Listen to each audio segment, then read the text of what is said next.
गणनायकाय गणदैवताय गणाध्यक्षाय धीमहि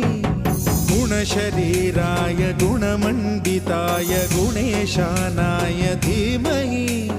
गुणातीताय गुणाधीशाय गुणप्रविष्टाय धीमहि एकदन्ताय वक्रतुण्डाय गौरीतनयाय धीमहि गजेशानाय भालचन्द्राय श्रीगणेशाय धीमहि